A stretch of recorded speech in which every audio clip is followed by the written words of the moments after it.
नमस्कार, मी ऐश्वर्या अटवार लोकनिर्धार चॅनलमध्ये स्वागत करते। आज आपण मोरया चित्रपटाचे दिग्दर्शक, अभिनेते आणि टीमला भेटायला आलो आहे, तर त्यांच्याकडनं जाणून घेऊया मोरया चित्रपटबद्दल। नमस्ते। मोरया हा चित्रपट 22 मार्चला येत आहे, तर तुम्ही सर्वांनी आवश्यक पाहा।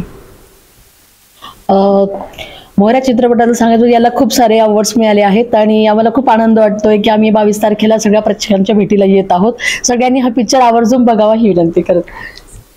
साधारण 4-6 महिन्यापासून मोरयाचं प्रमोशन चाललेलं आहे आणि महाराष्ट्रातले विविध भागांमध्ये आम्ही फिरलोय, मार्केटिंगसाठी फिरलोय आणि लोक प्रचंड उत्सुकतेने या चित्रपटाची वाट बघत होते आणि सगळ्यांना आनंदाची बातमी आहे की 22 मार्च 2024 रोजी येत्या शुक्रवारी सिनेमा प्रत्येक महाराष्ट्राच्या प्रत्येक गावात येणार आहे। मतदानाच्या आधी सिनेमा नक्की बघा, त्यानंतरच मतदान करा। थँक्यू। 22 मार्च 2024 महाराष्ट्रातील किंवा समाजातील एक ज्वलंत उदाहरण पाहायचं असेल तर मोरया अवश्य पहा। सर्वांनी आवर्जून या आणि पहा। मोरया हा 22 मार्च 2024 रिलीज होत आहे, तर सगळ्या प्रेक्षकांना विनंती आहे की सगळ्यांनी आवर्जून हा मोरया चित्रपट बघावा।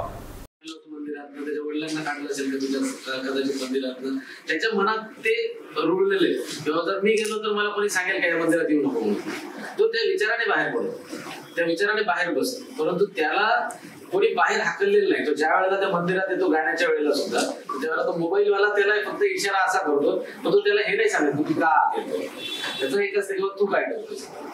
तर त्याच्यामुळे तो गैरसमज करतो, तो समाजामध्ये तो गैरसमज आहे किंवा आम्हाला वाळीत टाकण्यात आलेलं आहे, आम्हाला तशा पद्धतीची वागणूक देण्यात येत आहे।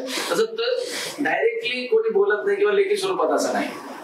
पण आपण एक म्हणतोय की जेव्हा आपण समान जातीच्या विषयी समान आहे, पण आपण चुकीचा मेसेज देतोय किंवा ती माणसं अशीच आहे किंवा असं वाटत नाही का आपल्याला? नाही, तो गावाकडे ऑलरेडी तोच विषय आहे की गावामध्ये हा खूप मोठा प्रॉब्लेम। शहरात काय तुम्ही किंवा मी आपण ज्यावेळेला भेटतो सगळे एकत्र येतात त्यावेळेला आपल्याला तुम्ही कुठल्या कम्युनिटीचे आहे, तुम्ही कुठल्या, आपण कोणी सहसा विचारत नाही।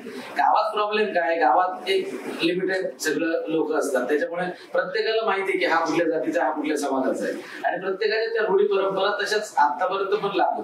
आता हे काल्पनिक पिंपळनेर दाखवले आहे, परंतु साक्री तालुका धुळे जिल्ह्यातल्या ओरिजिनल पिंपळनेर मध्ये जी गोष्ट केली त्यात या मेहतर वाल्मिकी समाजाची अशी अजूनही देखील परिस्थिती किंवा ती लोक मंदिरात जात नाहीत किंवा ती लोक त्यांना कुठल्या लग्न कार्याला बोलवलं जात नाही। आजची गोष्ट सांगतो मॅडम, मी जुनी नाही सांगतो, आणि कधी त्यांच्या लग्न कार्यात कोणी जात नाही, त्यांच्याकडे कोणी पाणी पित नाही किंवा स्पेशली तुम्ही धुळे, साक्री, सिल्लखेडा या साईडचे म्हणताय? हो, म्हणजे मी ज्या खेडेगावांमध्ये ज्या वेळेला मी गेलोय ना, पिंपळनेर एक झालं, त्यातलं जळगावकडची काही गावं झाली, त्यावेळेला ज्यावेळेला स्पेसिफाय करून काय करतात तालुका? मी पिंपळनेर मध्ये जास्त अभ्यास केला, मी लहानपणापासून बघतोय। ऍक्च्युली मोरया जो इन्स्पायर्ड आहे, जे कॅरेक्टर जे इन्स्पायर्ड आहे ते पिंपळनेर, मी माझं मूळ गाव धुळे पिंपळनेर, माझा जन्म तिकडे झालेला आहे, मला 20 वर्ष पुणे मुंबईमध्ये झाली, परंतु मी या मोरयाला लहानपणापासून बघतोय की हा असं ते गावात कुणी प्राणी मेला असेल, कोणाच्या घरी काही झालं असेल तर ते ओढत नेणार किंवा ती सगळी घात तोच साफ करणार, त्याला वाळीत टाकलेलं असतं, तो त्याला चांगलं बोललं तरी तो त्याची तीच रिॲक्शन असते, त्याला शिवी दिली तरी त्याची तीच रिॲक्शन असते। तिकडे बॉर्डर साईडला ही जी आदिवासी जे दाखवले तिकडचं मला झालं, म्हणूनच विचारले अजूनही ते चालू अजून आहे, परंतु आता त्या संदर्भात ज्यावेळेला मी इतर महाराष्ट्र फिरतो ना, तर त्यावेळेला पण तिकडे तीच व्यवस्था आहे, म्हणजे ते पण तेच सांगते आमच्याकडे पण असाच प्रकार आहे। म्हणजे समजून घ्यायचं न बोलता आली की मागे कसा विषय झाला होता की एड्स आजार हा खूप मोठ्या प्रमाणात त्याचा जग निघाला होता की त्या मुलांना वाईट टाकू नये किंवा त्यांचं असं काही शाळांमध्ये झालं होतं। त्यावेळेला सरकारने पुन्हा त्यांना नोटीस काढली होती की अशा प्रकारचं करायचं नाही आणि ते गावबंदी करणं, त्या मुलांना म्हणजे हा आजार आहे, पण आपण दाखवतो ती प्रवृत्ती किंवा विचार आहे। अशा प्रकारचे सिनेमे करत असताना आपण समाजकार्य करण्याचा टीका वगैरे घेतलेला नाही, तुम्ही तुमच्या पद्धतीने करताय, पण ह्या सिनेमासाठी तुम्ही त्या विविध विभागांकडे अप्रोच केलाय का की बाबा सामाजिक न्याय विभाग, आपला मुख्यमंत्र्यांचा जो विभाग आहे, नुसता सिनेमा नाही म्हणत, तुम्ही विषय खूप मोठा आणि महत्वाचा मांडलाय, सांगितलं ते खूप त्यातलं खूप लहान पण आशय मोठा, तसा काही प्रयत्न केलाय का? दुसरं गोष्ट त्याच्यामध्ये आपण काय म्हणतो, काय मांडायचं सिनेमासाठी अनुदान तिकिटांसाठी कारण हा पिक्चर कसा जीव त्याचा छोटा आहे पण आशय खूप मोठा आहे जागतिक पातळीवरचा आहे आणि जसं तुम्ही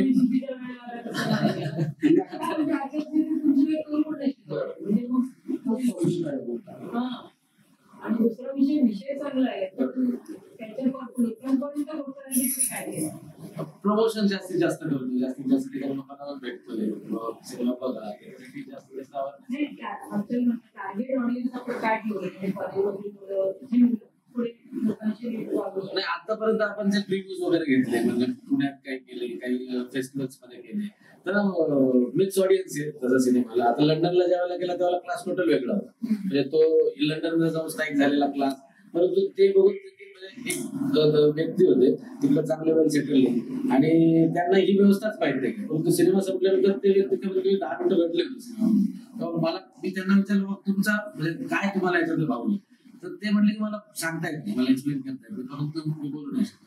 तर त्याच्यामुळे मिक्स ऑडियन्स आहे यंगस्टर्सलाही आवडतोय बाकी इतरांनाही आवडतोय आणि जसं सरांनी विचारलं किंवा तुम्ही विचारलं किंवा गावाकडे असं होतं काही थोडक्यात एक उदाहरण सांगतो मी ज्यावेळेला नाशिकला एक प्रिव्ह्यू घेतला होता साधारण 1-1.5 महिन्यापूर्वी त्यावेळेला नाशिकमध्ये असंच चर्चासत्र चाललेलं असताना तिथले एक सचिन जोशी नावाचे व्यक्ती आहेत नाशिकला त्यांचे एसपीली नावाचे एक स्कूल आहे तर त्यांनी एक उदाहरण दिलं होतं की नाशिक जिल्ह्यातच पिंपळगाव बसवंत नावाचं एक गाव आहे कांद्याचं खूप मोठं व्यापारी आहे तिथे तर त्या गावामध्ये साधारण 3 ते 4 वर्षापूर्वी एक इलेक्शनच्या वेळेला सभापती पदासाठी एससी कॅटेगरी दाखल ठेवण्यात आली आता 3-4 वर्ष परंतु त्या जागेवर आधी वेगळे ओपन असेल किंवा ओबीसी काहीतरी असेल तर त्या पदावर आजपर्यंत एससी कॅटेगरीचा व्यक्ती कोणी झाला नव्हता मग तो आणायचा नाही आपल्याला त्यासाठी मग आपण घर जीआर आलेले आपल्याला तो करावाच लागणार त्यावेळेला त्यांनी एका गावातल्या एका एससी कॅटेगरीच्या उमेदवाराला तयार केलं त्याला पैसे लावले त्याला निवडलं जिंकून दिलं परंतु त्याच्यासोबत एक करार केला की जर तुम्ही सभापती झाला तुम्हाला निवडून आम्ही आणू परंतु निवडल्यानंतर तुम्ही 5 वर्ष त्या खुर्चीवर बसायचं नाही त्या कॅबिन मध्ये जायचं आणि त्याच्यासाठी त्यांना 15 लाख रुपये देण्यात आले. आता तो जो व्यक्ती होता तो रोज जास्तीत जास्त 250-300-400 रुपये कमवायचा त्याला एकाच वेळेला 15 लाख मिळत आहेत त्याच्या वेळेला त्यांनी तो निर्णय घेतला तो निवडला परंतु महिने झाले 2 महिने झाले 3 महिने झाले मग लोकांना विचार पडायला लागला की हा का असं बाहेर बसलेला असं मग त्याला विचारलं परंतु तेवढा अभ्यास पण नव्हता किंवा तेवढा हुशार पण नव्हता म्हणून त्याने खरं सांगितलं मला असं ऑफर दिली होती मी ती मान्य केली त्यावेळेला त्याला त्या पदावरनं पण काढण्यात आलं आणि समाजाने पण त्याला बहिष्कृत केलं किंवा तू आमच्या समाजात याच्या पुढे तुला काय असेल ते सगळं व्यवहार मिळणार नाही तर हे जिवंत उदाहरण आहे त्याचाच एक्सपिरियन्स घेऊन आणि ऑलरेडी सत्यमेव जयतेमध्ये मी 2012ला बघितला होता फिल्मला तर त्याच्यातनं मी इन्स्पायर झालो होतो की या विषयावर व्हायला पाहिजे आणि त्याच्यात मग जात व्यवस्था आणि पॉलिटिक्स त्याच्यात मॅडम म्हणतात त्या पद्धतीने जरा वेळ चुकली आणि दुसरा विषय असा की तुम्ही राजकीय पक्ष दाखवलाय तो कुठला त्यातनं समजतो तुमचा टार्गेट कसा पक्ष आहे तरी चाललं असतं फोटो वगैरे दाखवले कुठल्या पक्षाचे लोकांना करू शकतो तर मग या पक्षाने पूर्वभार आणण्याचा परिणाम आहेत का आणि नवीन आलेले आहे त्यांना चांगला आहे असं काही सांगण्यात कसं प्रयत्न केला आता आम्ही जे लहानपणापासून बघतोय तेच मांडण्याचा प्रयत्न केला म्हणजे मी सुद्धा आणि आम्ही धुळ्यात पण प्रयोग केला होता एक प्रिव्ह्यू केला होता त्यावेळेला तिथले एक खूप मोठे त्यांनी सांगितलं होतं की बाबा असे बापू आणि असे दादा हे प्रत्येक गावात आहे तर ते जवळपास प्रत्येक गावातली गोष्ट आहे प्रत्येक राज्यातली गोष्ट आहे तो मांडण्याचा प्रयत्न केलाय तुम्ही म्हणताय चुकीच्या वेळेस परत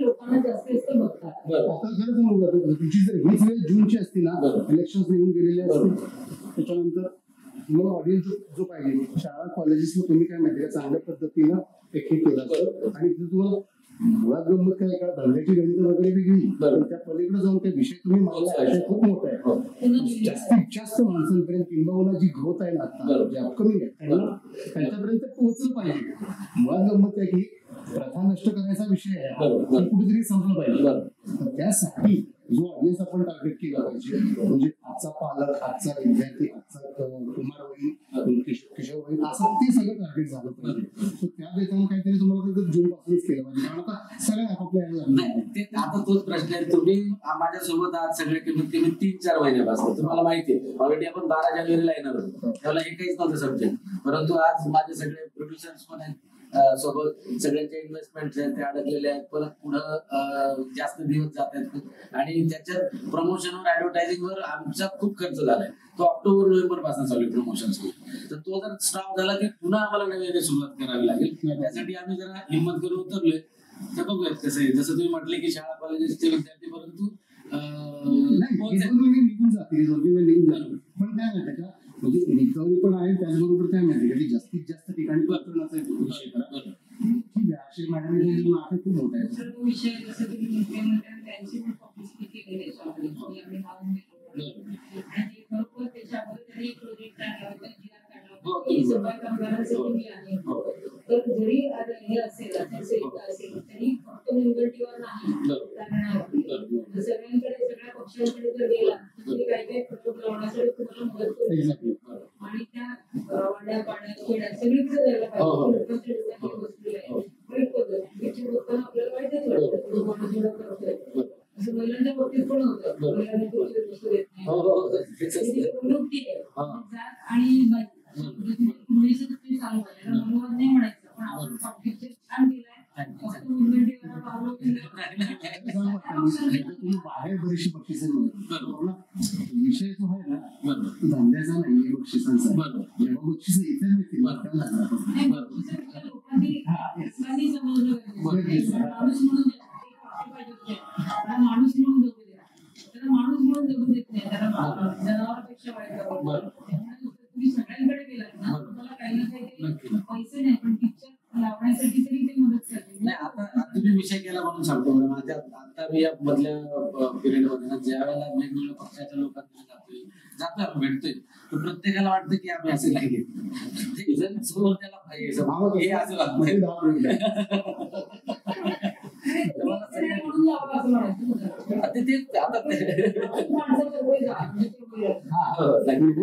काय बोलतो मॅडम, फक्त मुनगंटीवाल्यांच्याकडे बरोबर नाही. कारण अदरवाईज काय माहितीये का, अशी बरीचशी माणसं की वचनशूर आहेत ती. बरोबर. चला, wish all the best. Role बद्दल काय सांगाल, वैशिष्ट्य काय सांगाल? वैशिष्ट्य हेच वैशिष्ट्य आहे. मी सांगतो वैशिष्ट्य असं आहे की ते ऍक्च्युली बिकॉज ते ऍक्टर नाही आहेत. सगळ्यात पहिली गोष्ट, तो जो रोल तुम्ही चित्रपट बघितलाय तुम्हाला माहिती आहे की तो कॅरेक्टर मला तसा हवा होता. त्याच्यामुळे ते माझे मित्र आहेत जवळचे, या सिनेमाचे प्रोड्युसर पण आहेत. त्या रोलसाठी मी वेगवेगळे कलाकार बघत होतो, शोधत होतो. परंतु त्यावेळेला म्हटलं बगल में चुरू में गाव में ढिंडोरा क्यू, त्यांनाच घेतलं. त्याच्यामुळे त्यांना सोबत घेतले आम्ही. म्हणून त्यांना तुम्ही जास्त प्रश्न विचारल्यावर ते रिटेक घेतात. सर, काय काय चॅलेंजेस आले या चित्रपटाच्या टायमिंगला तुमच्या? चॅलेंजेस बरेच होते. सुरुवातीला तर पहिल्या 2019ला चित्रपट सुरू केला होता. तेव्हापासनं 2020ला मग चित्रपटाची सुरुवात झाली, निर्माते मिळायला लागले आणि मग आईवळे सर भेटले, त्यानंतर रोकडे भेटले, मांडके, नागपूरकर मॅडम, दगेकर मॅडम. तर असे सगळे विविध सगळ्यांनी खूप सहकार्य केलं. पण चॅलेंजेस असे होते की सुरुवातीला ज्यावेळेला चित्रपट शूटला आम्ही गेलो त्यावेळेला पहिलं शेड्यूल आमचं प्रचंड खराब झालं. आम्ही 20 दिवसात शूट कंप्लीट करणार होतो, परंतु 7 दिवस सलग पाऊस पडला, वेगवेगळे प्रॉब्लेम्स आले आणि एक शॉट फक्त शूट झाला होता पहिल्या 7 दिवसामध्ये. त्याच्यामुळे आर्थिक नुकसान खूप झालं होतं. परंतु त्यानंतर परत 2 महिन्याचा गॅप देऊन परत सगळ्यांनी उभारी धरली आणि केला परत प्रयत्न. व्यवस्थित झाला सगळा सिनेमा. परंतु सगळ्या महाराष्ट्राला माहिती आहे की गेल्या 4 महिन्यापासून आम्ही प्रमोट करतोय. 3 वेळा सिनेमा याच्या आधी रिलीजला तयार होता, परंतु मग नंतर सेन्सरचे प्रॉब्लेम, बरेचसे ते सगळे प्रॉब्लेम्स क्रिएट झाले. परंतु आता सगळ्यांच्या आशीर्वादाने, सगळ्यांच्या चांगल्या ब्लेसने चित्रपट लवकरच सगळ्यांना भेटायला येते.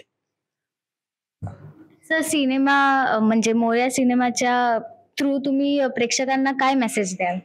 मेसेज हाच आहे की जो समाजामध्ये प्रत्येकामध्ये अंतर जे झालंय आणि सिस्टीमचा जो गैरफायदा घेण्यात येत आहे की त्या पद्धतीचा गैरफायदा सिस्टीमचा घ्यायला याच्या पुढे कोणी नको आणि मनामनातलं जे अंतर झालंय समाजामध्ये निर्माण ते मिटायला हवं हीच इच्छा आहे या सिनेमाच्या माध्यमातून लोकांकडनं.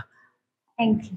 याची सगळ्यात महत्वाचं कारण म्हणजे मोरया खरंच अतिशय सुंदर छान सिनेमा झालेला आहे. आमच्या मते नाही, महाराष्ट्रभरामध्ये बऱ्याचशा ठिकाणी फेस्टिवलला आम्ही गेलोय, भारतात गेलोय, साऊथला गेलोय, भारताच्या बाहेर गेलेलो आहेत. प्रेक्षकांना प्रचंड आवडलेलं आहे. डायरेक्शन त्याचं चांगलं आवडलंय, अभिनय सगळ्यांचे आवडलेले आहेत.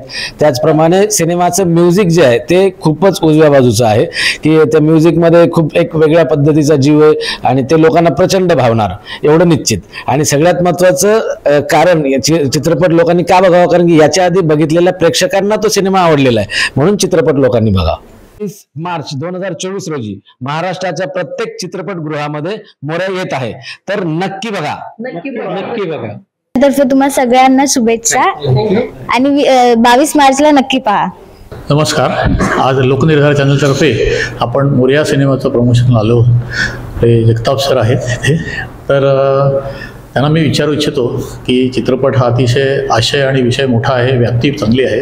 हा विषय आपल्याकडे आला तेव्हा अभिनेता म्हणून आपण याच्याकडे कसं बघितलं आणि अतिशय चांगला अभिनय केलेला आहे, तर त्याबद्दल आपलं मत आणि लोकांना प्रेक्षकांना काय सांगाल? कारण आम्ही टी व्हीवरती सगळ्यांना पाहिलेलं आहे हास्य जत्रेपासून पहिला नंबर. आपलं अनेक वर्ष आम्ही फॅन आहोत, फॅनसुद्धा बघितलेले आहेत. तर आपल्या ह्याच्याविषयी आपला जेव्हा हा विषय आपल्यापुढे आला आणि हा विषय जेव्हा आपण गांभीर्याने त्याच्यावरती ॲक्टिंग करण्यासाठी आपल्याला हे करण्यात आलं, तर त्याच्याबद्दल आपलं काय मत आहे? थँक्यू. माझं तुम्ही एवढं कौतुक केलं. मुळात एक तर जितू म्हणजे आपला जितेंद्र बेर्डे जो आहे तो ज्यानं आता बंदिशाळा फिल्मपासून त्याच्याबरोबर आहे जितेंद्र बेर्डे बरोबर आणि त्यानं सांगितलं की अशी फिल्म आहे असं करायचं आहे म्हणून.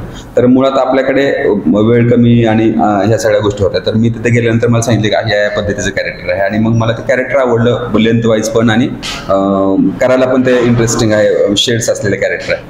आणि हा विषय जो जातीवरचा विषय आहे, तुम्ही आताच माझं असं म्हणणं आहे की जात जे आहे माणसाच्या आतून जोपर्यंत स्वतः घालवत नाही तोपर्यंत ते जाणार नाही. आणि ही जाती व्यवस्था म्हणा किंवा काम करण्याची जी व्यवस्था आहे, तर त्यासाठी म्हणून ही मला खूप इम्पॉर्टंट फिल्म वाटते. ज्या पद्धतीनं फिल्म बनली आहे, ज्या पद्धतीनं लोकांनी कामं केलेली आहेत, ज्या पद्धतीची रिअलिस्टिक फिल्म झाली आहे, तर ती लोकांना भावते. आतापर्यंत ज्या लोकांनी बघितले त्यांना असं कोणाला झालं नाही की ही फिल्म चांगली झाली नाही किंवा खूपच वेगळं काहीतरी झालं. तर फिल्म चांगली झालेली आहे आणि लोकांना ते आवडते. तर काम करताना तर मला मजा आली होती. आता मी आज दुसऱ्यांदा फिल्म पाहिली इतक्या दिवसानंतर आणि मला ही खूप चांगली वाटली, भावली, इमोशनल व्हायला झालं. आणि आपण असं वागायला नाही पाहिजे. आपण काही गोष्टींना आपण खूप लेटेड व्ह्यू करतो, आपल्याला असं वाटतं की हे काम त्यांनीच करायला पाहिजे. असं नाही, ते सगळ्यांचे काम आहेत आणि ते जोपर्यंत आपण, मी म्हणलं तसं मगापासून म्हणतो की जात जोपर्यंत आपल्या आतून जात नाही तोपर्यंत ते जात जाणार नाही. तर त्या पद्धतीनं बघायला पाहिजे. दुसरं म्हणजे पिंपळनेर गावाचं हे शूटिंग आहे, पिंपळनेर गाव, तर तिथे काही अनुभव आले का आपल्याला? म्हणजे शीर किंवा काही असतील, गंभीर असतील किंवा सहकार्यांकडनं किंवा गावकऱ्यांकडनं किंवा तिथले काम करताना, शूटिंग करताना हे वेगळा विषय, आशय पण वेगळा आहे, सामाजिक न्याय द्यायचा प्रयत्न आहे. तर या संदर्भामध्ये आपल्याला काही अनुभव आले का विशेष करून? या म्हणजे फिल्मच्या, कारण फिल्म ही अशी गोष्ट आहे की लोकांना खूप अप्रूप असतं फिल्मचं शूटिंग बघणं. फिल्मला खूप गर्दी असायची. आमचे पहिले तर काही दिवस तर असे ते गर्दी सावरण्यात आणि करण्यातच होते. पण पिंपळनेर गाव हे माझा एक मित्र पण तिकडे, राहुल म्हणून एक मित्र आहे, तो पण तिथला होता. पण मी त्याच्याबद्दल आधी ऐकलं होतं गावाबद्दल, पण मी तिथे गेल्यानंतर लक्षात आलं की माणसं खूप चांगली आहेत. खूप सहकार्य केलं तिथल्या लोकांनी. खूप आता तुम्ही बघताय सगळं गावच पिंपळनेर गावच दिसतं त्याच्यामध्ये आणि खूप लोकांनी तिथले पण कामं केलेले आहेत आणि छान अनुभव, प्लेझेंट अनुभव, असा वाईट अनुभव अजिबातच नाही, कारण सगळ्यांनी खूप सहकार्य केलेले आहे त्या गावाने. मजा आली आम्हाला काम करायला. अनुभव म्हणून. आणि तुम्ही प्रेक्षकांना काय हे कराल, आवाहन कराल की हा थिएटरमध्ये जाऊन पाहावा 22 मार्च पासून, कारण हा 22 मार्च रिलीज होतोय, तर आपण आवाहन करावं? येस, तुम्ही सगळ्यांनी मिळून ही फिल्म बघा. याच्यामध्ये कुणीही स्टार नाहीये, लिहिलंय खूप चांगली, सगळ्यांनी कामं चांगली केलेली आहेत आणि तुम्हाला बघितल्यानंतर तुमच्यामध्ये थोडासा काहीतरी 100% बदल होईल असं मला वाटतं. तर सगळ्यांनी मिळून फिल्म बघा आणि आमच्या फिल्मला अप्रिशिएट करा. आणि नंतर दुसरं म्हणजे याला बक्षीसही खूप मिळालेले आहे, परदेशी किंवा इथे सुद्धा आता इथे बघतीलच आणि इथेही मिळेल. तर त्या संदर्भामध्ये आपल्याला त्यावेळेला काय भावना होत्या जेव्हा हे अनाउन्समेंट झाली त्यावेळेला नॅशनल कलाकार म्हणून? कारण ऑब्व्हियसली तुम्हाला बक्षीस मिळालं तर तुम्ही अप्रिशिएट होता, तुम्हाला लोकांपर्यंत तुमचं काम म्हणजे मासेस पर्यंत पोहोचलं तरी ह्या क्रिटिक लोकांपर्यंत पण पोहोचतं आणि त्यामुळे त्याची गंमत असते. बक्षीस मिळालं तर तुम्हाला अजून हुरूप येतो काम करायला.